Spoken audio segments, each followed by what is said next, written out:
Greetings everybody, this is the Doctor. Welcome back to more Let's Play Star Trek Online. In this video, we are going to briefly summarize what is new in Season 9.5. Season 9.5 was just released for Star Trek Online, and there are some new changes to the crafting system, to the Daath UI, and some other unlocks to costumes that were made. But really the biggest thing is the crafting. This video is not going to go into detail on any of these things. I'm just going to briefly summarize what's there so that you know what is there for Season 9.5 and you can go look at it yourself and have fun with that. If you go to the main Star Trek Online website, you can read all the devblog updates for what is new in Season 9.5, and that'll give you a better grasp on how to use the new things like the crafting system. Now Season 9.5 is just an incremental update. Of course, Season 9 was the big update, and the way I look at it is these 0.5 updates are really Cryptic's way of giving us things that were meant for the big season updates, but they just didn't have time to fit it in there or whatever. This happened with Season 8. They had a lot of new things come out, but then they weren't able to get it all in there, so they had to do a Season 8.5. And then with Season 9, apparently the crafting system was probably supposed to be part of Season 9, but they just couldn't get it in there, so here we are with Season 9.5. And I guess these incremental 0.5 updates will continue as long as they don't get all the things in there that they intended to in the original season.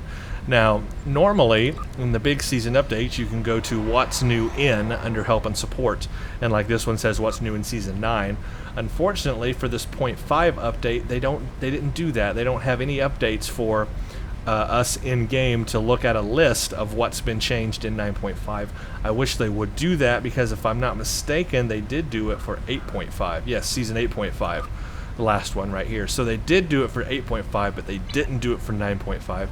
Anyway, that makes it just a little bit harder for folks like us who are just playing the game to figure out what's new or what's changed. You pretty much have to go to the Star Trek Online website to see that.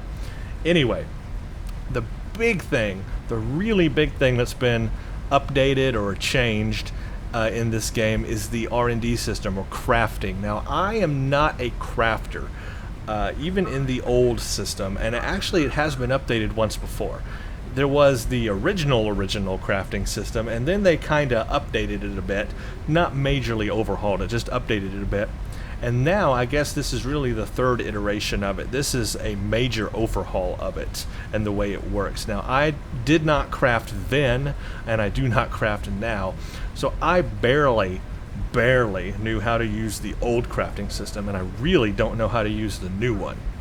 So this will be a learning process for me too. Am I going to craft in the future? No, I'm still not going to be a crafter. That's just not who I am. That's not how I play my characters. That's not what I want to do in this game.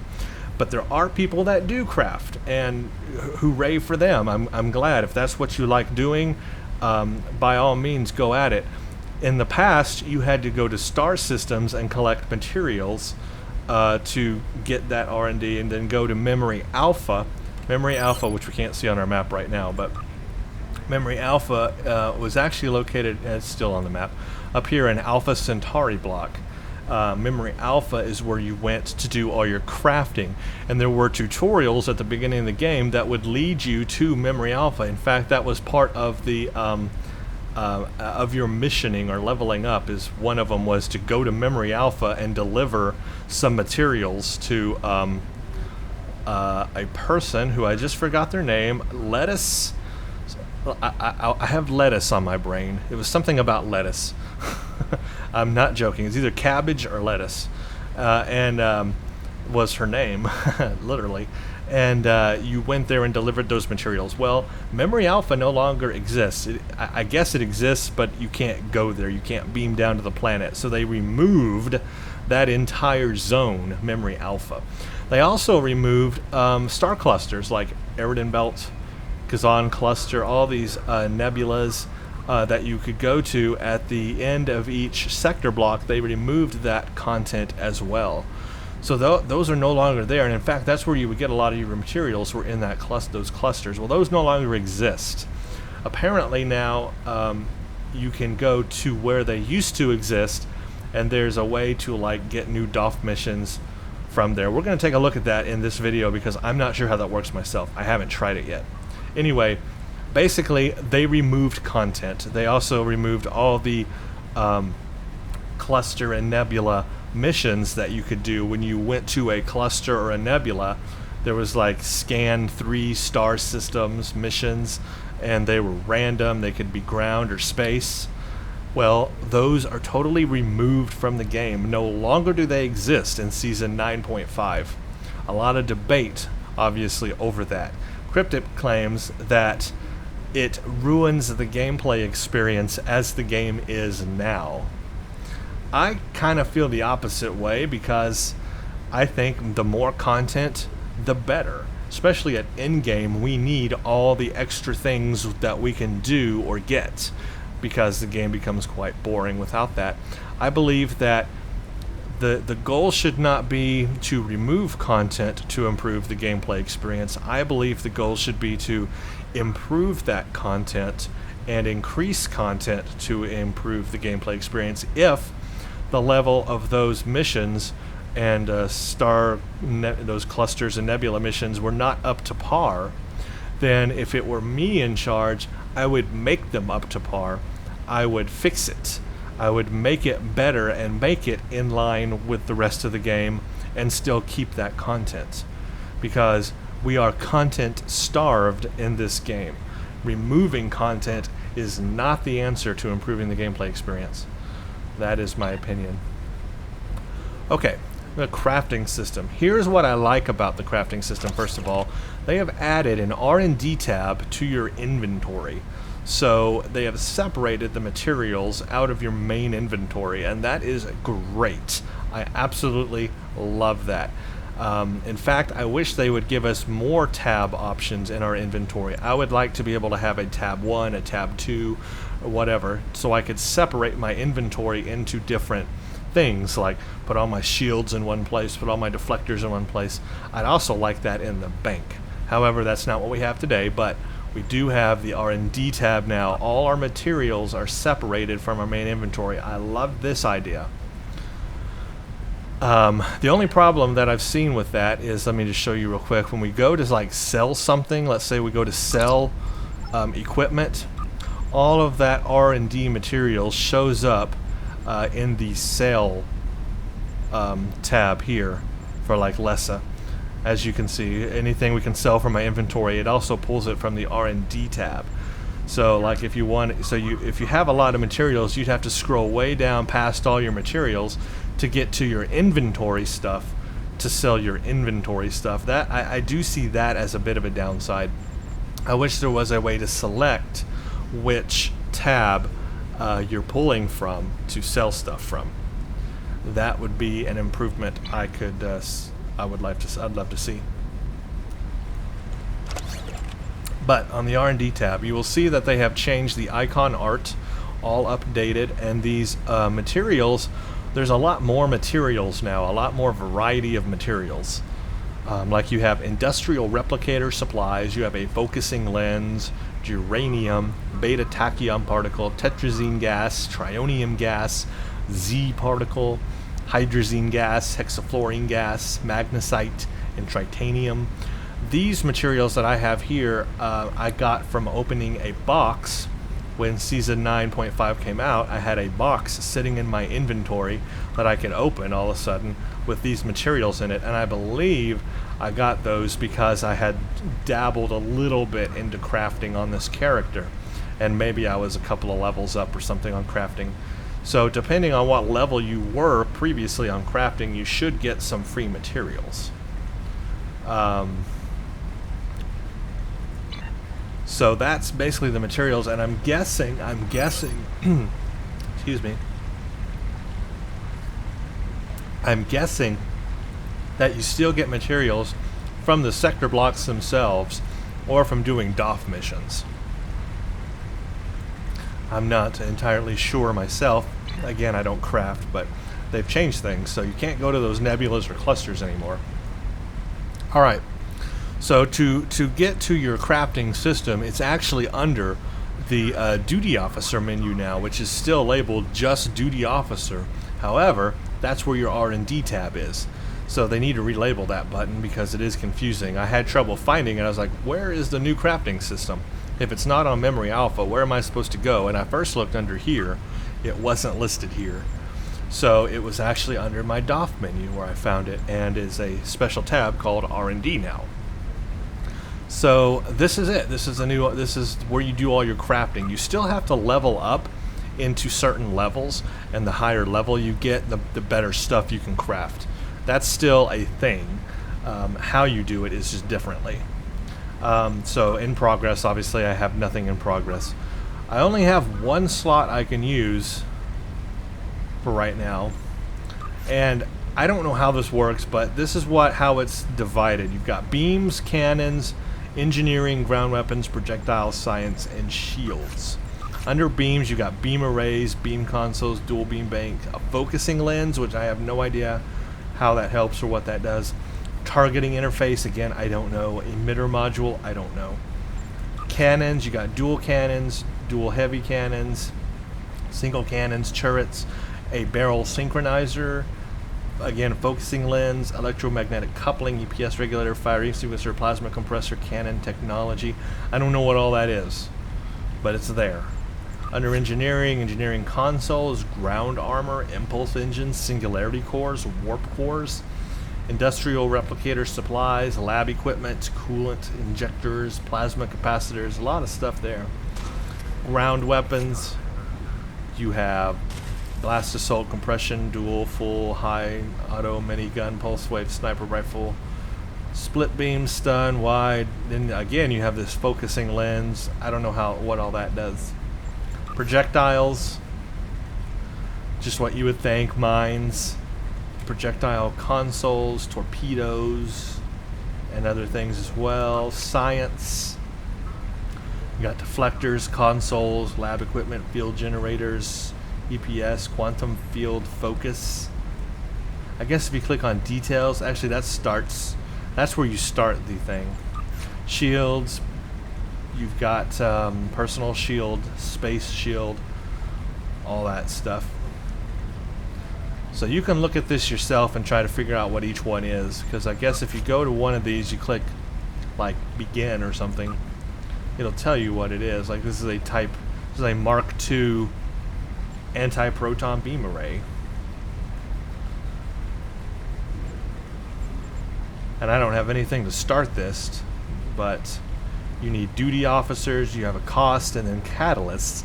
Catalysts are optional items that can improve the quality outcome of an R&D task. You may input a catalyst once task parameters are selected. So obviously there's nothing I can do. I can click confirm on this, but it won't let me do it. I tried this earlier because I don't have the required items or whatever.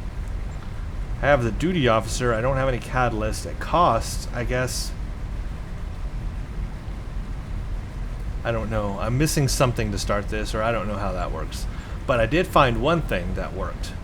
This focusing lens. Apparently I have what I need for that. Hydrogen gas, trionium gas. It's an engineering thing. Requires level 0. Of course, I'm level 0 right now, as you can see. My Beams Research School is level 0. But I can begin this. My critical chance is 4%. My success rate is 96%, so I'm guessing that's pretty good. Recommended skill 10, current skill, nothing. I don't have any catalysts I can add to it. I guess that would increase your chances or make things better, maybe a higher quality. I can change the duty officer. Fabrication engineer is the best thing. I've got a +5 on that one. Items that will be consumed, and then I can start the task. There we go. We got a little sound effect and component focusing lens. It just finished. Collect results. I got 1 research XP. So okay, out of 30 I've got 1 now. 1 out of 30 to level 1, so I need to reach 30 to hit level 1. Wow, that's going to be a lot you have to do. What that actually got me is really just XP, I guess. So this is kind of like the Daath system where you have to keep leveling it up.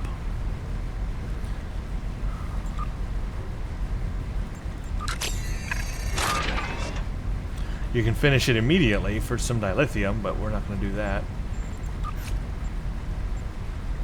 That one goes pretty fast.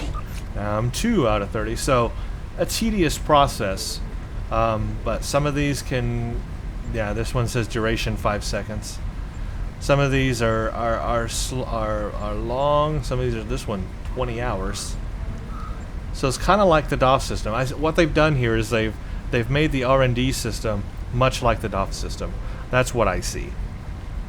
They wanted to, I guess, simplify it or combine it into the Daath system. Ooh. So if you click this show high level stuff, there's some really cool stuff out there, but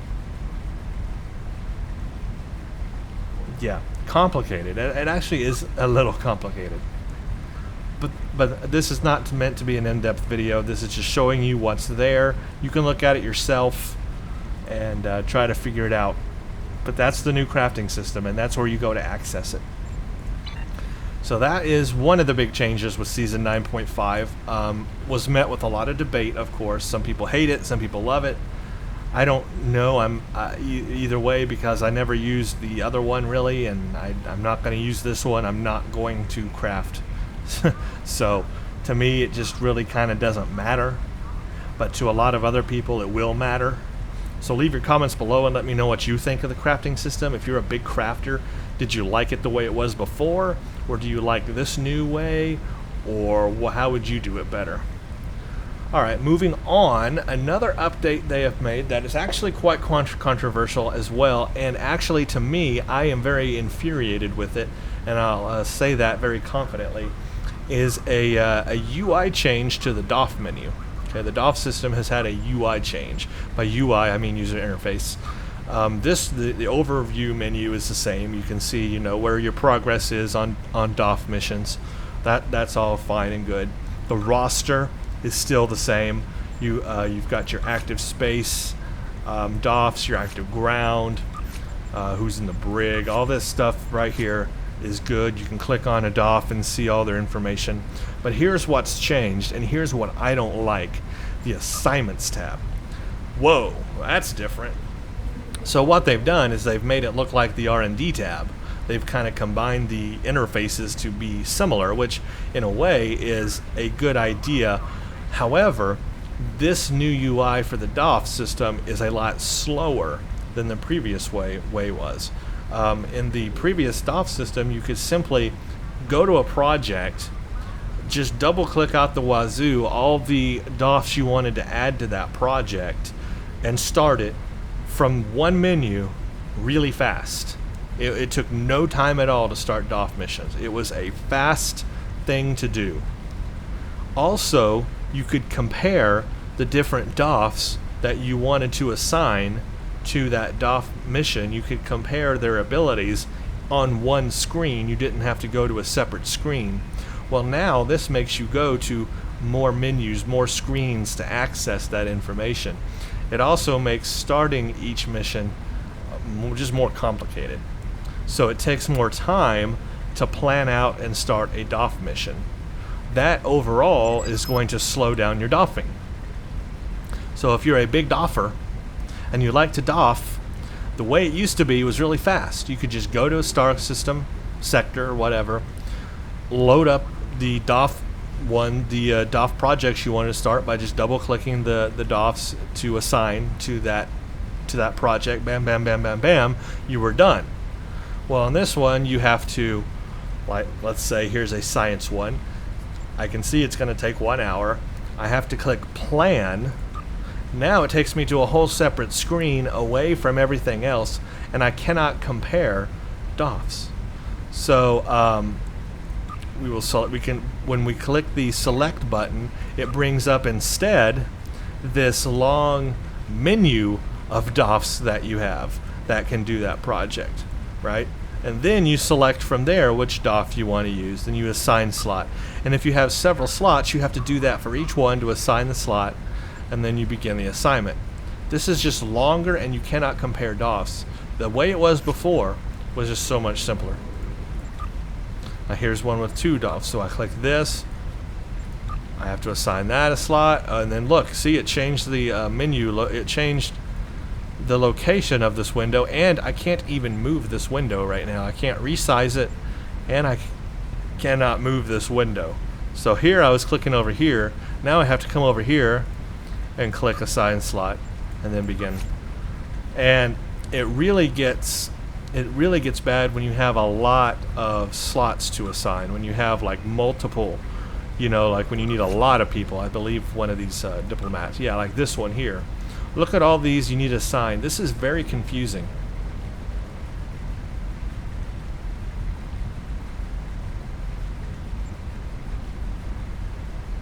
I don't even know why I can't start it right now.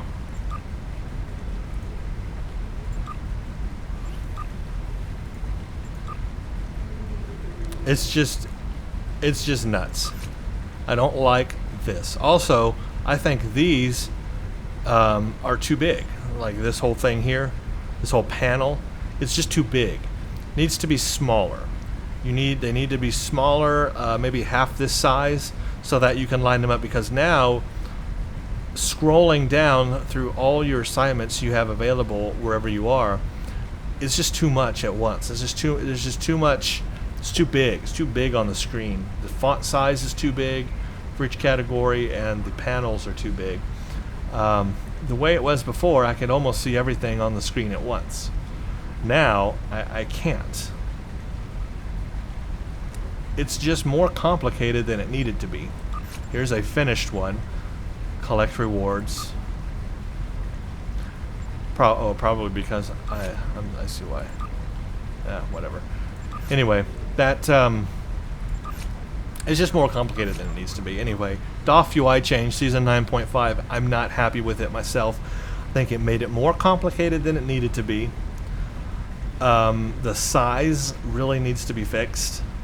And I like the way it was before. I don't think it needed to be changed. I don't think the UI needed to be changed from the way it was before. It was an unnecessary thing. Of all the things that we want in Star Trek Online, of all the updates and all the fixes that we want in Star Trek Online, nobody, absolutely nobody, was asking for a UI change for the DOF menu. Nobody was asking for it. Yet Cryptic was like, well, you need it. You're getting it. And that's where we're putting our focus. Instead of giving you more content, we are going to change the way the DOF UI. Somebody got paid to change the DOF UI system. They put money and effort into doing that. But it was not needed or wanted, and nobody was asking for it. So I think Cryptic's priorities are a little different from you and I's priorities as far as what we want out of Star Trek Online, because nobody saw that coming and nobody asked for it, and there it is. So that's my rant on the DOF UI system. I believe it was an unnecessary thing they did. Now the R&D, maybe that was beneficial. Maybe. Crafters can tell me if that's good or not. I don't know. But this, unnecessary. I want it to go back, please. Absolutely. Okay, so that's that. One thing I want to show you is that the star system cluster things no longer exist. Again, remember at the beginning of this video, I explained that they removed that content. It's no longer in the game. So we're going to go try it. Because I haven't tried it yet. I haven't tried to go to one of those areas where there used to be one. So here we are. Delta Volanus, because it's right here. So now, yeah, now it's no longer an actual cluster that we go into. It's like one of the star systems. It's a bubble that we go toward. Now let's see what happens when we go toward it.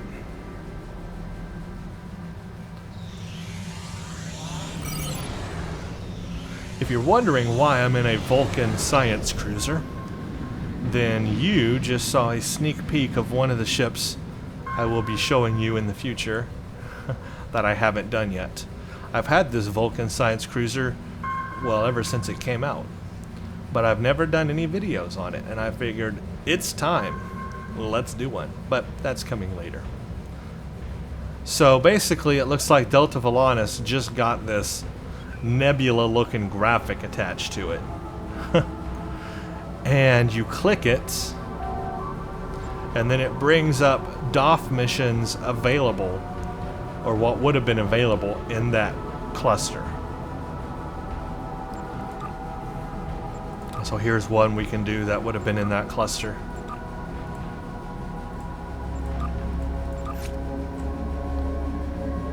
But you no longer can go in that cluster. And it's that way for everything. Let's go to Alpha Centauri and we'll look at where Memory Alpha was as well. So what that means is basically all those cluster missions that you used to be able to go into and do, or you could go down to any planet really and do a space battle or a ground battle or something. All of that content has been removed. No longer there. The star clusters have simply become little bubble planets. I don't like that. I just don't like the removal. It also makes sector space feel smaller, right? It makes all of the galaxy just seem a little bit smaller now that we can't go to those expanded areas outside of the sector blocks. Sector space has become smaller. I don't want it to become smaller. I want it to become bigger. I want it to expand. Let's see what happens when we go to Memory Alpha. I'm real curious about that. So remember, you used to be able to beam down to Memory Alpha, and that's where you did your Daath projects, but no longer. And so here's Kazan cluster. Again, you used to be able to actually go into the cluster and it'd be outside the sector blocks. Now it is just simply another bubble on the map, making sector space even smaller. It's not the way I would have gone. I'm just saying. I would have improved and fixed the problem, not removed the whole thing just to fix the problem. Yeah, we can't do anything at Memory Alpha anymore. I mean, there's no interact button at all, which is a shame. Why did they even have, even if they took away all the crafting stuff on Memory Alpha, why not just leave it an open zone? Because it was a very cool looking area. For those that have been to Memory Alpha, if you ever have beamed down to it, it was very futuristic looking. It had all this moving art and displays, like when you looked around, looked above and everything, all these moving like computer information and stuff. It looked very futuristic. It looked really awesome, right? So even if they had to remove all the crafting stuff from the zone, I would have left the zone there. I would still let people be able to beam down to it and do whatever they want. You know, maybe just leave it as an open zone. But no, they had to remove it completely, which is again in the same theme of removing content to fix problems, which I just don't agree with. So that's a little bit more of Season 9.5. Well, there's one more thing about Season 9.5 I want to show you, and that is that the Odyssey uniform has been provided now to everybody for free. If you go to your fleet starbase, and this is required, you have to go to your fleet starbase, you can claim the Odyssey uniform and its variants for free, whether you've purchased it before or not. You no longer have to purchase it, it's free. So you can go there and grab it, and that's where you claim it. You first have to claim it from your fleet starbase. Then you can go to a tailor and you can equip the different variants of the uniform. So I've already done that on this character, in fact. So I'm going to go through and I'll show you the different variants. Where is Starfleet? Are the two that I've added anyway. I've got the Starfleet Odyssey long jacket. This is the trying to get some good lighting here. This is the long jacket, And as you can see, it's the new Odyssey uniform design, and it's instead of coming up here and stopping at your waist, it just goes below your waist. But it's got boots and it's got pants, and it has a unique comm badge, which I do not have right now on this character. I need to put that on him. There are unique combat variants, or comm badge variants to the Odyssey uniform, so don't look that over. We'll go look in the tailor and I'll show you those variants. So that's the long one, and then there is the dress one, which I like the best. This is my absolute favorite, and here I have a comm badge variant on. This is not the Future Enterprise comm badge. This is actually an Odyssey comm badge. Here's what I like about this one. It's the Wrath of Khan uniform updated for the 25th century. And I've always loved the Wrath of Khan uniform. That uniform is my favorite, and you'll see it in the original Star Trek movies. You won't see it in Star Trek 1, because they were wearing some weird uniforms in the motion picture. But in Star Trek 2, it was introduced. That's why it's called the Wrath of Khan uniform. It was introduced in movie 2, The Wrath of Khan. And then they wore it in movie 3, and sorta kinda in 4, and then in 5 as well, and 6. It became the TOS uniform, basically, the updated TOS uniform. And then it actually lasted all the way through Picard's time in the 24th century as a Starfleet cadet in the Academy. He was wearing a kind of updated variant of that uniform. Well, now they've brought it back with the Odyssey uniform. It's got that over-the-shoulder strap where it's got this, where it holds this like flap here, which can come open, and there is an open version of it, I believe, as well. It's got the belt. It's very reminiscent of an update. Oh, there's someone with the there's someone with it with the Wrath of Khan uniform right now, so you can see a comparison. How's that for a coincidence? That's the Wrath of Khan uniform, and this is the new Odyssey dress uniform. So there you go, a side-by-side comparison. Thank you to Sparrow at Tricorder 1984 for appearing in my video. He had no idea he was going to be in it. Just happened. Thank you, Sparrow, for allowing me to do this side-by-side comparison. But there you go. That's the Wrath of Khan. That's the Odyssey. And that's why I love the new Odyssey uniform. It's the Odyssey design, but with the Wrath of Khan flair to it. Absolutely love it. So let's go in the tailor and I'll show you those variants.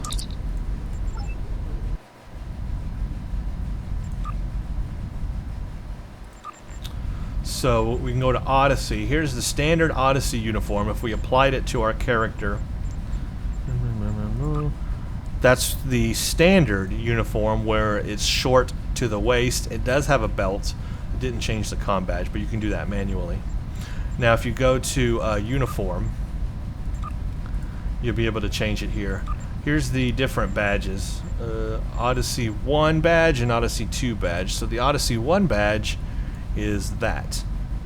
And the Odyssey 2 badge is that. I like that one better, so I chose that one.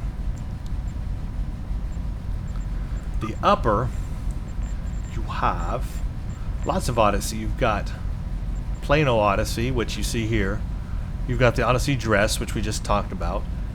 Odyssey dress command. It's a little different. I'm not sure what the differences are, but there are apparently differences.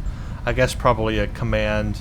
Oh, yeah, you've got operations command and science, right? So depending on what you are. See the little it's hard to see. Watch right here where the sash is.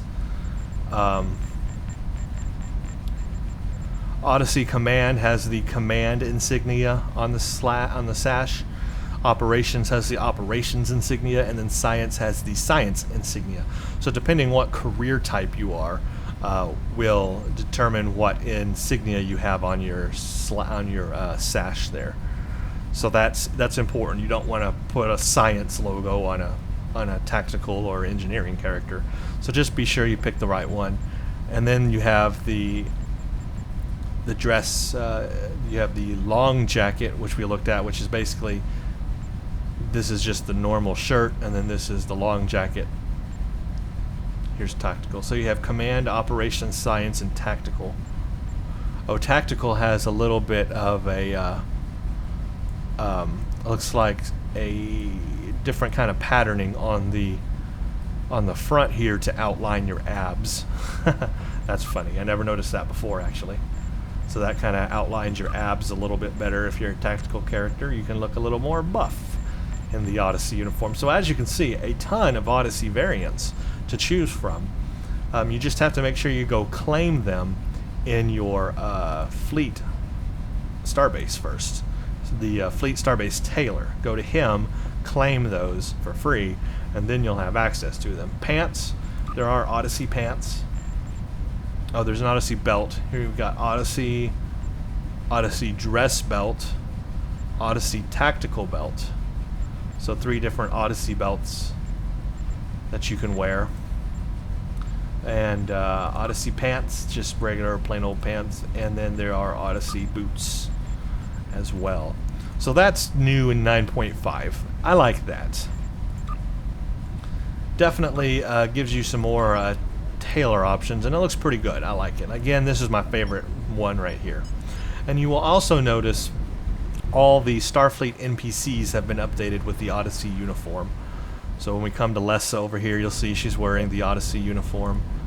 When we come to any of the NPCs, like her, she's wearing the Odyssey uniform. They've all been updated to the Odyssey uniform. The Odyssey uniform is basically the new 25th century Starfleet uniform.